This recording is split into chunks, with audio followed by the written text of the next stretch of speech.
అందరికీ నమస్కారం. ఈరోజు ప్రెస్ మీట్ యొక్క ముఖ్య ఉద్దేశము ఆంధ్ర రాష్ట్రంలో కూటమి ప్రభుత్వము మైనార్టీలకి రంజాన్ నెల అని కానీ చూడకున్నట అన్యాయాల మీద అన్యాయం చేస్తోంది. మరి అందులో భాగంగా మొన్నటికి ఉన్న విజయవాడ నుంచి హజ్జుకు వెళ్ళే యాత్రికులు సంబంధించి విజయవాడ ఎంబార్క్మెంట్ పాయింట్ క్యాన్సలేషన్కి సిఫారసు చేసింది. మరి అందులో భాగంగా ఎంత ఇబ్బంది అవుతుంది ఆలోచన చేయాలి.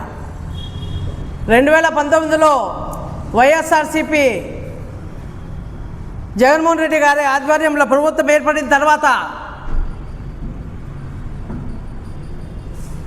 విజయవాడ నుంచి హజ్ ఎంబార్కేషన్ పాయింట్ పెట్టాలనే ఉద్దేశంతో అందరూ విన్నవించారు. అంతకు మునుపు ఆంధ్ర రాష్ట్రంలో ఉమ్మడి రాష్ట్రంలో ఉన్నప్పుడు వారి అనుకూల రీత్యా హైదరాబాద్ నుంచా మరి ఇక్కడ కర్ణాటక బార్డర్ జిల్లాలు అనంతపురం, చిత్తూరు ఈ జిల్లాల వాళ్ళు బెంగళూరు నుంచి ఎంబార్కేషన్ పాయింట్ నుంచి హజ్కి బయలుదేరేవారు. మరి అప్పుడు ఇబ్బందికర పరిస్థితి రాష్ట్రం విడిపోయిన తర్వాత 2019లో ఎంబార్కేషన్ పాయింట్ మంది సెపరేట్ ఉండాలా. తెలంగాణ నుంచి వెళ్తుంటే హైదరాబాద్లో మన ఆంధ్ర రాష్ట్ర హాజీలకి ఎటువంటి సదుపాయాలు కల్పించే వాళ్ళు కాదు తెలంగాణ ప్రభుత్వము. అందులో భాగంగా ప్రతి ఒక్కళ్ళు ముస్లిం మైనార్టీ నాయకులు పెద్దలంతా మాజీ ముఖ్యమంత్రి జగన్మోహన్ రెడ్డి గారికి విన్నవిస్తే మరి వారి అందరి సూచన మేరకు జగన్మోహన్ రెడ్డి గారు అంగీకరించి 2020-2021 కరోనా పోయిన తర్వాత 2022 నుంచి విజయవాడ నుంచి హాజీలు బయలుదేరడం జరిగింది.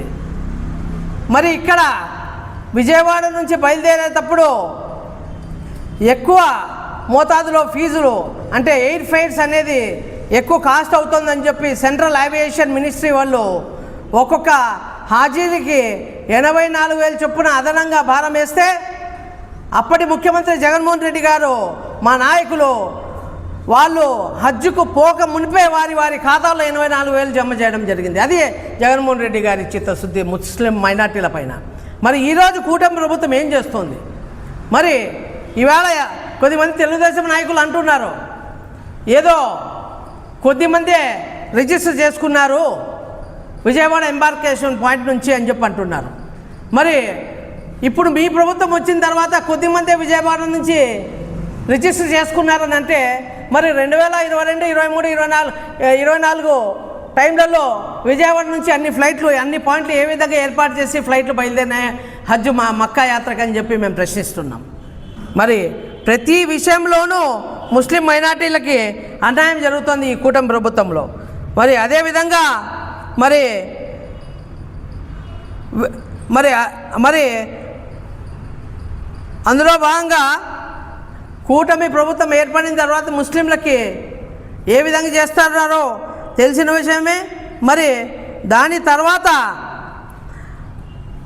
ఇంకా ప్రశ్నించుకుంటూ పోతే రంజాన్ తోఫా అని చెప్పి మాకి 5 సంవత్సరాలు తెలుగుదేశంలో ఉన్నటువంటి మైనార్టీ నాయకులు ఆ విధంగా ప్రశ్నించినారే.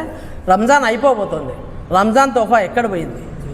రంజాన్ తోఫా మీరు ఇచ్చారా? ఆల్రెడీ ముస్లింల ఇళ్ళకి చేరిందా? ప్రశ్నిస్తున్నాం. మరి అదేవిధంగా ఇమాం మౌజన్ల జీతభత్యాలకు సంబంధించి ఇమాం మౌజన్ల జీతభత్యాలు ముఖ్యమంత్రి జగన్మోహన్ రెడ్డి గారు ఉన్నప్పుడు ఇమాంలకు 10,000, మౌజన్లకు 5,000 అనేది అప్పట్లోనే జీవో ఇచ్చేసి వారి ఖాతాల్లో అప్పట్లోనే జమ చేయడం జరిగింది. మరి కేవలము ఆ 3 నెలలు 4 నెలలు 3 నెలలు ఎలక్షన్ నోటిఫికేషన్ పీరియడ్ మాత్రమే వాళ్ళ జగన్మోహన్ రెడ్డి గారి టైంలో అది పెండింగ్ పడింది. మరి ఆ టైం అంతా కలుపుకుంటే సంవత్సరం కావస్తుంది కూటమి ప్రభుత్వం. ఈ సంవత్సరం 12 నెలల కాలంలో మీరు ఎంత జమ చేసినారు? మొన్నటికి మొన్న 3 నెలలో 4 నెలలదేమో జమ చేశారు. మరి ఇదేనా మీరు ఇస్తుండేది?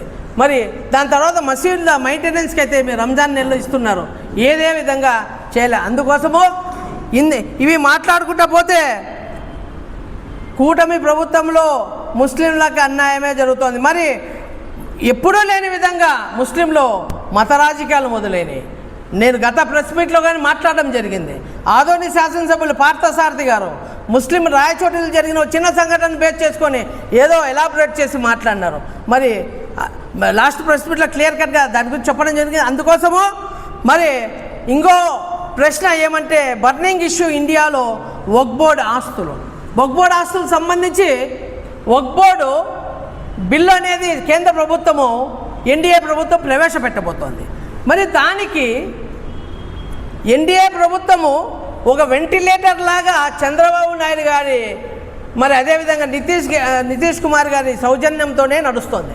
మరి ఈ విధంగా మీరు ఢిల్లీలో చూశారు, వేలాదిగా రంజాన్ నెలాని కానీ చూడకున్నట్లు ఉలమాలు, దేశంలో ఉన్నటువంటి జమాయతే ఇస్లామీ అయితేమి, జమాయతే ఉలమాయే హింద్, ఈ విధంగా అసలు మొన్న విజయవాడలో కానీ జరిగింది. రంజాన్ ఒక్క పొద్దులు ఉండేదని ఆలోచన చేయకున్నట్ట వేలాదిగా ఇంత కార్యక్రమాలు, నిరసన కార్యక్రమాలు చేస్తుంటే ఏడే కానీ మీకు అసలు నిమ్మకు నీరెత్తినట్టు ఈ ఇంత ముస్లింలు రోడ్లపైన వచ్చి నిరసన తెలుపుతుంటే దాని మీద ఒక్క స్టేట్మెంట్ కానీ ముఖ్యమంత్రి చంద్రబాబు నాయుడు గారు అయితేమి, మరి పవన్ కళ్యాణ్ గారు అయితేమి, మరి నారా లోకేష్ గారు ఒక్క స్టేట్మెంట్ కానీ ఇవ్వాలి. మరి మేము ఒకటే డిమాండ్ చేస్తున్నాం, కర్ణాటక ప్రభుత్వము నిన్నటికి నిన్న వారి అసెంబ్లీలో వక్ఫ్ బోర్డు బిల్లుకు వ్యతిరేకంగా ఒక రెజల్యూషన్ పాస్ చేసింది. మేము అదే ఒకటే డిమాండ్ చేస్తున్నాము. ఆంధ్రప్రదేశ్ రాష్ట్రంలో కూడా వక్ఫ్ బోర్డుకి కేంద్ర ప్రభుత్వం బిల్లు ఏర్పాటైనప్పుడు తెలుగుదేశం పార్టీ, జనసేన, బీజేపీ వ్యతిరేకంగా ఓటు వేస్తుందని చెప్పి మీరు రెజల్యూషన్ పాస్ చేయండి. అసెంబ్లీ రెజల్యూషన్ బేస్ చేసుకొని మా వక్ఫ్ బోర్డు ఆస్తులు మాకు ఉంటాయని చెప్పి తెలియజేసుకుంటూ, మరి ఈ విధంగా మాట్లాడుకుంటూ పోతే ఒక చిత్తశుద్ధితోటి ముస్లిం మైనార్టీలకి మీరు కాపాడాల్సిన బాధ్యత ఈ కూటమి ప్రభుత్వం, రాష్ట్రంలో ఉన్నటువంటి కూటమి ప్రభుత్వం పైన ఉందని చెప్పి తెలియజేసుకుంటూ నాకు ఈ అవకాశం ఇచ్చిన మిత్రులందరికీ ధన్యవాదాలు తెలియజేసుకుంటున్నాను. అందరికీ నమస్కారం. మీడియా మిత్రులకు, నాతోటి సహోదరులకు అందరికీ నమస్కారం. అస్సలాము అలైకుం. ఈరోజు ప్రెస్ మీట్ ఏర్పాటు చేయడానికి ముఖ్య కారణం ఏమంటే, ముస్లింల పట్ల కూటమి ప్రభుత్వ వైఖరి ఏ విధంగా ఉంది అనేది మనకు స్పష్టంగా విజయవాడ ఎంబార్కేషన్ పాయింట్ తీసేయడంలో ప్రభుత్వం, టీడీపీ ప్రభుత్వం అవలంబించిన వైఖరి స్పష్టంగా ఇక్కడ కనబడుతోంది. గతంలో వైఎస్ జగన్మోహన్ రెడ్డి గారు ముఖ్యమంత్రిగా ఉన్నప్పుడు మైనార్టీకి పెద్దపీట వేసి దాదాపు 60 నెలల్లో 24,000 కోట్లు మైనార్టీకి అభివృద్ధి కోసం, అభివృద్ధి అయితేనేమి, సంక్షేమ పథకాల రూపంలో అయితేనేమి, ప్రతి ఒక్కరికి బటన్ నొక్కి డీబీటీ ద్వారా, నాన్ డీబీటీ ద్వారా ప్రతి ఒక్క మైనార్టీ సోదరుడికి అందిన విషయం మనకందరికీ తెలిసిందేదే. గతంలో ముఖ్యమంత్రి గారు మనకి రాష్ట్రానికే ఒక డిప్యూటీ ముఖ్యమంత్రిగా ఒక మైనార్టీకి అవకాశం కూడా ఇచ్చారు. ఈ ప్రభుత్వంలో, టీడీపీ ప్రభుత్వంలో పెద్దపీట వేయకపోగా మైనార్టీస్కి అణగదొక్కేదానికి ఏ విధంగా అవకాశం ఉందో ఆ విధంగా అణగదొక్కుతున్నారు. అలాగే ఈరోజు మా ముఖ్యంగా సూటిగా ప్రశ్నిస్తున్నాం ముఖ్యమంత్రి చంద్రబాబు నాయుడు గారికి, అలాగే పవన్ కళ్యాణ్ గారికి, మైనార్టీల పట్ల మీ వైఖరి ఏమి?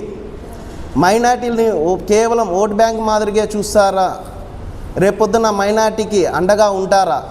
మీరు అండగా ఉండాలంటే రేపొద్దున అసెంబ్లీలో కానీ ఇంకోటి కానీ మీ వైఖరి, వక్ఫ్ బోర్డు గురించి మీ వైఖరి స్పష్టంగా తెలియజేసి మైనార్టీకి అండగా నిలబడండి. ప్రతి ఒక్క ముస్లిం హర్షిస్తారు. అంతేగాని ఈ విధంగా ద్వంద్వ వైఖరి అవలంబించి మైనార్టీకి వెన్నపోటు పొడిచొద్దండి. చంద్రబాబు నాయుడు గారు, మీకు వెన్నపోటు పొడిచడం అలవాటే, అలాగని చెప్పి మైనార్టీస్కి వెన్నపోటు పొడిచొద్దండి. ఈరోజు షాదీ తోఫా ఇవ్వడం లేదు. గతంలో 10th పాస్ అయిన వారికి పెళ్లి కూతురు కానీ పెళ్లి కొడుకు కానీ వారికే తోఫా ఇస్తామని చెప్పి జగన్మోహన్ రెడ్డి గారు పిల్లలకి మంచి భవిష్యత్తు ఉండాలా, విద్యావంతులు కావాలని చెప్పి ఆ రోజు ప్రవేశపెడితే మీరంతా ద్వంద్వ వైఖరి అవలంబించి ప్రభుత్వానికి, ఆ రోజు ఉన్న వైసీపీ ప్రభుత్వానికి నిరసన వ్యక్తం చేశారు. ఈరోజు మీరు షాదీ తోఫా ఇవ్వడం లేదు, రంజాన్ తోఫా ఇవ్వడం లేదు, మైనార్టీకి అలాగే ఎంబార్కేషన్ పాయింట్ తీసేశారు, వక్ఫ్ బోర్డుకి సమర్థిస్తున్నారు. ఏ విధంగా మైనార్టీలు మిమ్మల్ని నమ్మాలా అని చెప్పి సూటిగా ప్రశ్నిస్తున్నాము. అలాగే మనకి అనంతపురం అర్బన్లో అనంత వెంకట్రామరెడ్డి గారు దాదాపు 10 మంది కార్పొరేటర్లకి అవకాశం ఇచ్చారు. అలాగే గతంలో మార్కెట్ యార్డ్ చైర్మన్గా ఫయాజ్ అన్నకి అవకాశం ఇచ్చారు. మైనార్టీ వక్ఫ్ బోర్డ్ చైర్మన్గా జిల్లా వక్ఫ్ బోర్డ్ చైర్మన్గా రిజ్వాన్ అన్న గారికి అవకాశం ఇచ్చారు. అలాగే అనంతపురం అర్బన్ మేయర్గా వసీం గారికి అవకాశం ఇచ్చారు. ఈరోజు మీ కూటమి ప్రభుత్వం ఎన్ని పావులు కదిపినా కూడా మైనార్టీ మేయర్ పీఠాన్ని మీరు ఏ విధంగా కదిలించలేరని చెప్పి స్పష్టంగా తెలియజేసి నాకు ఈ అవకాశం ఇచ్చిన మీ అందరికీ ధన్యవాదాలు తెలియజేస్తున్నాను.